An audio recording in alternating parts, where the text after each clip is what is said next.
Olá, boa noite. Meu nome é Amanda Caroline, nosso grupo é composto por mim, Jeane Lopes, Grace e Ana Paula Pio. O livro A Importância do Ato de Ler, de Paulo Freire, ela não foi uma obra dedicada, ou seja, não é um livro onde Paulo Freire parou e se dedicou para escrever, né? Na verdade, eles são 3 artigos juntos que formam um só livro. Esses artigos eles se completam porque tratam de temáticas diferentes. Uma palestra sobre a importância do ato de ler e uma discussão sobre a importância da biblioteca popular na alfabetização de adultos. E um artigo sobre a experiência de Freire na alfabetização de adultos em São Tomé e Príncipe. O livro de Paulo Freire, ele faz uma abordagem sobre a importância de ler, do ato de ler, né? Onde na apresentação desse trabalho, Paulo Freire, ele nos insere em um verdadeiro círculo de cultura, onde nos sentimos participando, enquanto sujeitos de uma experiência realizada a aprender a ler, escrever e alfabetizar-se.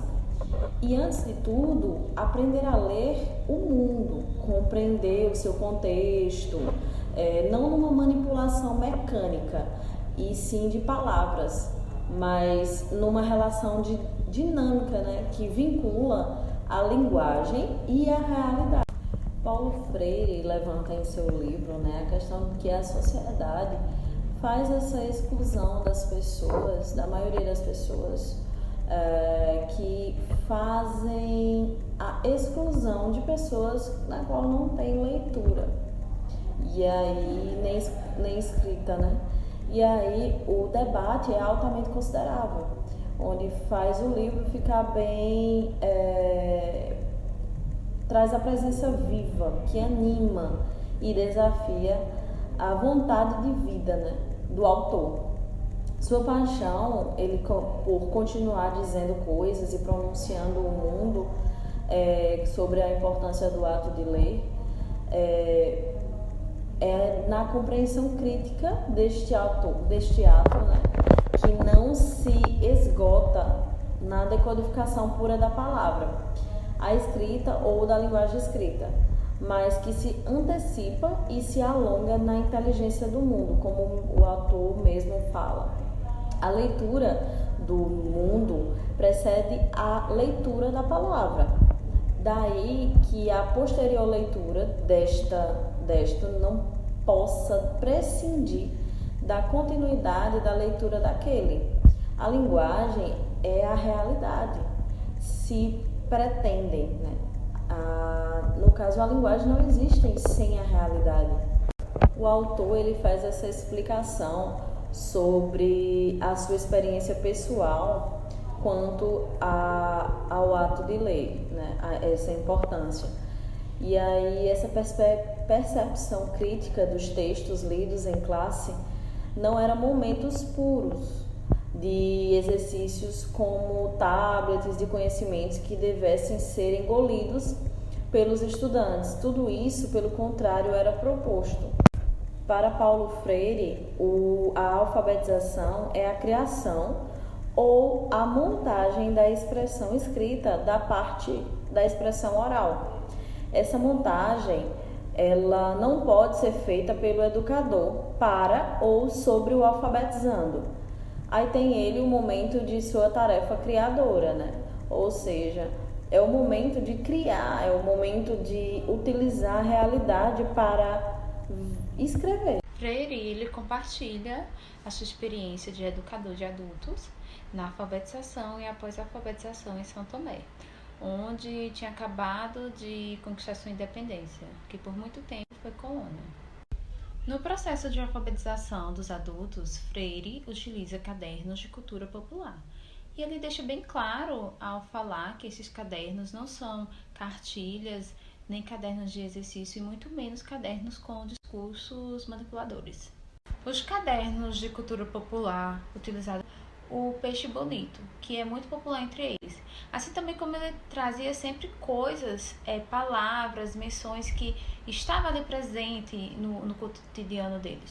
A ideia é a contextualização das palavras a serem aprendidas tanto na escrita como na leitura. Freire ele traz essa necessidade da linguagem mais utilizada pelos educandos, porque assim vai fazer mais sentido para eles. E é uma forma de estimular, trazer a curiosidade e o interesse deles. Assim vai ficar mais fácil deles aprender a ler e a escrever. Nos cadernos são abordados assuntos da vivência do país, assuntos como política, que para Freire a escola não está neutra em relação à política. Seguindo a orientação do caderno Cultura Popular, é necessário que tenha uma leitura do mundo em que vive. E após a alfabetização, o educando ele lê primeiro em voz baixa, depois ele escreve e depois ele lê em voz alta. E também é muito importante a participação dele em discussão em grupos. Muitas passagens do caderno popular é lido, que é praticando, que se aprende. Então, você só vai conseguir ler e escrever se praticar. E é lendo o mundo que se aprende. No próprio caderno lá está escrito que os educandos eles aprendem da forma correta, não de um modo repetitivo, de um modo robótico, onde você só vai decorar ali e depois acaba esquecendo de tudo, então não aprende. O segundo caderno começa da forma que o primeiro, utilizando a realidade dos educandos, assim também como do país. É colocado duas fotografias. Na primeira fotografia é um grupo de jovens nadando e está escrito nadando que aprendemos a nadar melhor. E na outra fotografia tem um grupo de jovens trabalhando numa zona rural que está escrito trabalhando que aprendemos a trabalhar melhor. E no final, e numa folha em branco, está escrito praticando que aprendemos a praticar melhor. A leitura desse livro realmente nos fez entender que a educação é um ato político. E como educadores e educadoras, devemos, juntamente com os educandos, ter uma leitura crítica. Assim, eles vão ser mais conscientes na economia, cultural, social, no processo permanentemente da sua libertação. Freire, ele relembra a sua infância de como era pequeno o mundo que ele vivia. Era um mundinho dele lá na cidade de Recife. Então, o cheiro das flores, as frutas, o quintal da casa onde ele morava, os pássaros, era uma vivência da sua infância. Ele relembra essas cenas da infância, essas cenas gravadas na memória, para demonstrar que antes da alfabetização ele já tinha uma relação com o mundo, que a experiência do mundo antecede a experiência da palavra, e que a palavra vem complementar o conhecimento. Então, em diversas passagens do texto que Freire enfatiza a tese palavra-mundo, que em tradução é uma leitura da palavra atrelada ao conhecimento do mundo, que ensina a criança ou adulto a escrever maçã. A pessoa sabe o que é uma maçã, já teve contato, já comeu uma maçã, então ela já tem esse conhecimento. Então, a partir do momento que ela consegue escrever maçã, ela já passa a ter um certo conhecimento da palavra mundo, que é, portanto, uma observação que quando se trata da palavra mundo, temos a ideia de que o conhecimento antecede a palavra da leitura e aí é precedida a leitura do mundo. Na introdução do caderno de cultura popular e no caderno de exercícios, aprender a ler na prática da leitura e escrever na prática da escrita. Então, além de aprender a ler e escrever, não é decorar de palavras para depois repeti-las. Então, o ato de estudar mostra que, diante das circunstâncias, devemos procurar compreender o problema que tem que resolver para, em seguida, encontrar uma resposta precisa. Então, não se estuda somente na escola. Podemos estudar enquanto trabalhamos, por exemplo, né? Estudar é assumir uma atitude séria e curiosa diante de um problema em seu primeiro ato. E no segundo ato, mostra que não importa que o estudo seja feito no momento ou no lugar do nosso trabalho, ou em outro local. Então, em qualquer caso, o estudo ele exige sempre uma atitude séria e também curiosa na procura de compreender as coisas e os fatos que observamos. Então, estudar exige uma certa disciplina de criar e recriar e não repetir, né, o que os outros dizem. Então, o ato de estudar é um caráter social e não apenas individual. Então, independentemente de estarem seus sujeitos conscientes disto ou não, o ato de estudar é uma importância que o ser humano ele tem que estar ali buscando para se aperfeiçoar. Em Reconstrução Nacional, o autor ele mostra que qualquer reconstrução nacional é um esforço no qual o nosso povo está empenhado para criar uma sociedade nova, uma sociedade de trabalhadores. Então, numa reconstrução nacional, exige de nós uma certa disciplina, trabalho e vigilância. Então, no texto sobre o trabalho e a transformação do mundo, mostra que é trabalhando que os homens e as mulheres transformam o mundo. E transformando o mundo, se transformam também. Então, o trabalho, ele é criador dos seres humanos, é cultura. E o trabalho que transforma nem sempre significa os homens e mulheres. Só o trabalho com o qual estamos contribuindo para a criação de uma sociedade justa, sem exploradores nem explorado. Então, a luta pela libertação é uma luta pela liberdade na educação. A independência resultou de uma luta dura e difícil, da qual todos participaram como povos oprimidos, buscando ali uma certa libertação. Então, cada um desses povos travou uma luta que pode lutar e que a soma das lutas derrotou os colonistas. Então, essas lutas contra o sistema de exploração colonista, contra o imperialismo e contra todas as formas de explorar.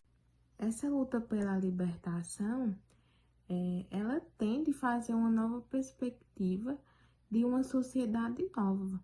Mas é necessário também trabalhar e transformar a sociedade velha que ainda tem.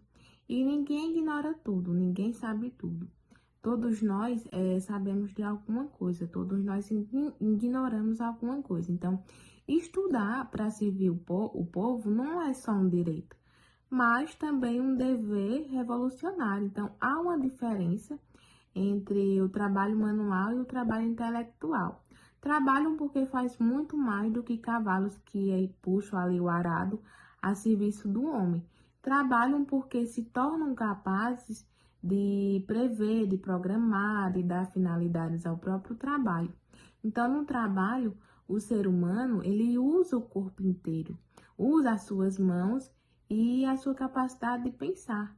O corpo humano, ele é um corpo consciente. Por isso está errado separar o que se chama trabalho manual do que se chama trabalho intelectual. Existe uma prática que nos ensina. Então, não podemos duvidar de que a nossa prática nos ensina. O que conhecer muitas coisas é por causa da nossa prática. Então, desde muito pequenos, aprendemos a entender o mundo que nos rodeia. Mesmo antes de aprender a ler e escrever palavras e frases, estamos lendo, bom ou mal, o mundo que nos cerca. Então, esse conhecimento que ganhamos de nossa prática não basta. Todos os povos têm cultura. Cultura é também a maneira que o povo tem de se cuidar, de falar, de andar, de trabalhar.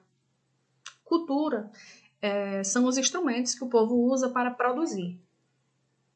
É a forma que o povo tem de expressar o seu mundo. A nova cultura, ela será criada aproveitando os pontos positivos e banindo todos os negativos. Pensar certo é descobrir a razão de ser dos fatos e aprofundar os acontecimentos da prática que nos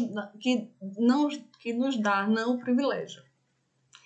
Avaliar a prática é analisar o que se faz bem, comparando os resultados obtidos com as finalidades que se procuram. A prática, ela exige planejamento, né? Significa ter que o conhecimento das condições que irá atuar dos instrumentos em que se tem. O planejamento ele pode ser a curto, a médio e a longo prazo. O homem novo, a mulher nova, ela será inserida, né, de uma certa forma na nova educação. Uma das qualidades mais importantes do homem e da mulher nova é a certeza que tem de cedo e de novo vai ficar velho se não renovar. A educação tem que ser nova também. Uma educação de trabalho que estimule a colaboração e não a competição. Que não favoreça a mentira. Né? Uma educação política que não tenta passar por neutra. Então, assim, como tudo, a educação ela exige essa inovação. Ela tem sempre que estar sendo inovada.